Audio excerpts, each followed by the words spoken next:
In the first, Marcus Smart sagging off Davis. Bad idea. Davis 12 points on 5 for 10 shooting, 8 rebounds in the first quarter. Lakers up 4 after 1. All right, let's take a look at the Celtics dynamic duo, and they were dynamic in this game. Tatum 22 points through 3 quarters. Brown had 24 points through 3 quarters. But Tatum's best play on the floor didn't involve him scoring.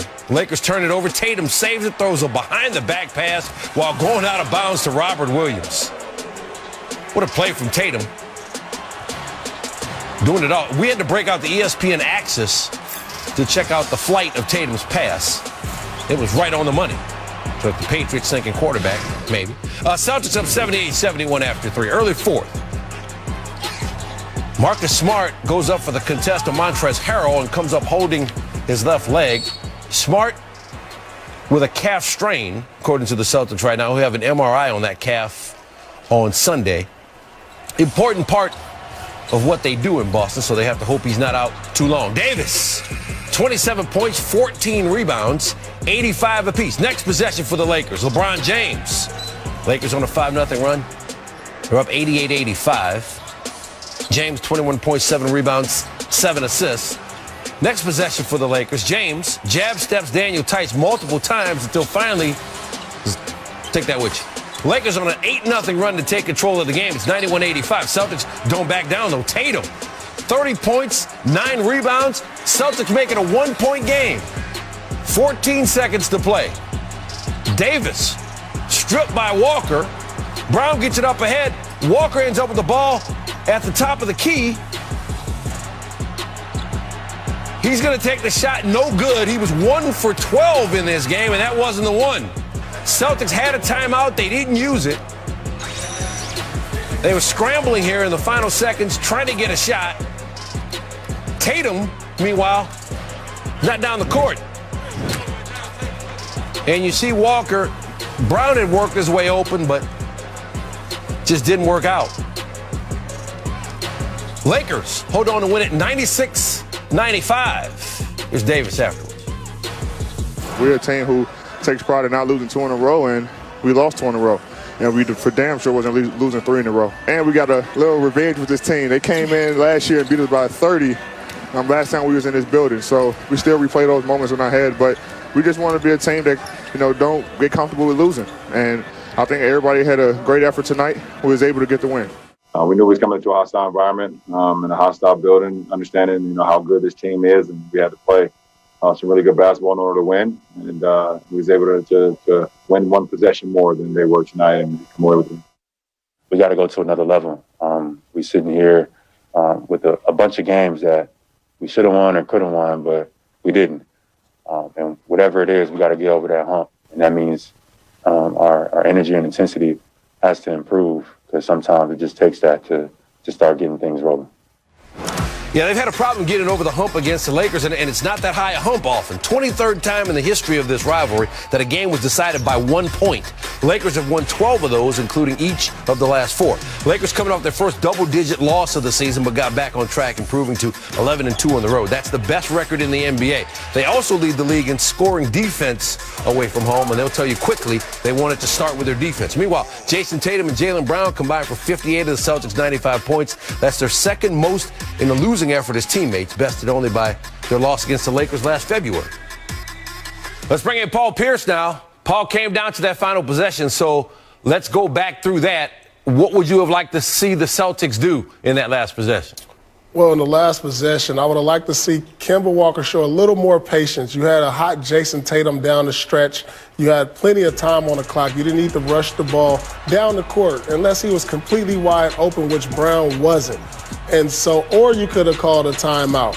But they went, threw the ball ahead. They got a good shot from Kemba Walker. He just hasn't had his rhythm. But I would have liked to get the ball to Jason Tatum down the stretch. He was the hot guy. You got to get it to your go-to guy when the game is on the line. So the Lakers escaped this time. They had the disaster of a fourth quarter in Detroit. Where are you on how the Lakers are performing right now? Well, the Lakers, I'm not too worried about them. They're the champs. They're going to get everybody's best shot. And so you got to expect that AD is going to play better like he did tonight. He hasn't been playing like the Anthony Davis we saw last year. And so teams that win a championship coming back the next year, especially when you got LeBron playing at an MVP level, you don't worry too much about the bad losses they have. They're more worried about getting to the playoffs with a healthy squad. All right, Paul Pierce, nothing but the truth. Final play or that final section of the game, Caruso sprints down the court, and just wondering, it seems like an effort play, but there has to be a certain amount of just mental acuity there and just kind of recognition. Can you take us through what you saw in that from that perspective and kind of how big that was? Anytime you have a turnover, you just want to have a quick twitch, try to get back and try to recover the play. And that's exactly what we did, starting with AC getting back, and then all of us just kind of formed the wall.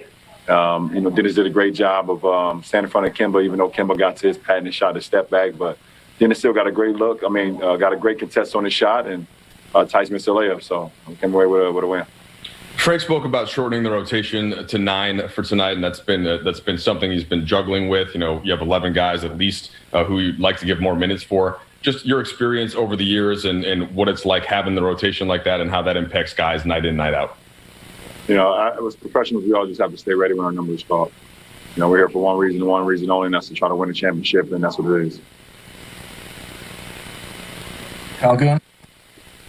Hey, AD talked a little bit about sort of just not wanting to lose 3 in a row and having a little extra energy from that. In what ways do you feel like maybe that extra energy or extra desire to break the losing streak came out tonight in your guys' performance as a team? Well, we don't want to lose 1 in a row, and then we take pride in losing 2 in a row, and we did that, and in Philly and Detroit.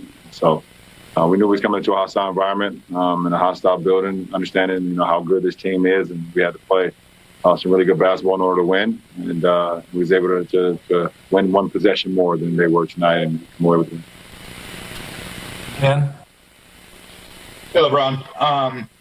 You guys obviously every time you step on the court, you guys have a lot of talent that you put on the floor. But over the past year and 20 games, I guess this season, playing harder than the other team, wanting it, I guess, more has been a thing that's really shown through. How have you guys been able to keep that sort of like we're going to play harder than you more nights than not sort of mentality? Because talent can only take you so far. At the end of the day, there's a lot of talented teams in this league, but it's how far you can go as far as how hard you play. How much you challenge yourself on the defensive end to try to get stops, to want to get stops, and just have that mentality. So that's just who we've been over the last year or so. Bill? Hey, LeBron, that group you guys started the second and fourth with THT, Caruso, Trez, and Kuz and yourself isn't one we've seen a lot before. You had a lot of success with it tonight. What do you like about that group, and why was it effective against what they were doing? It's a high energy group. We all play with a pace, a level of energy, and we just fight off one another. And it's a team that can. We have multiple ball handlers, multiple guys that can slash and shooting. So it works well for us, and Trez just demands the paint. So it works extremely well for us. Kyle Hightower?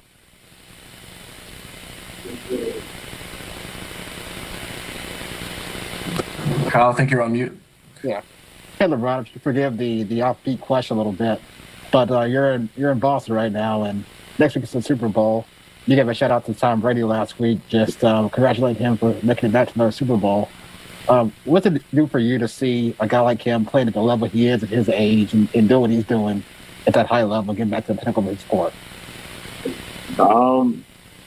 It doesn't do anything for me as far as what I do in my profession, but what it does, it lets me know and lets both of us know that we can still play this game at a high level, no matter how many miles, how many games, no matter how many doubters, no matter the statistics of, in our respective profession at our age, we can still dominate our sport.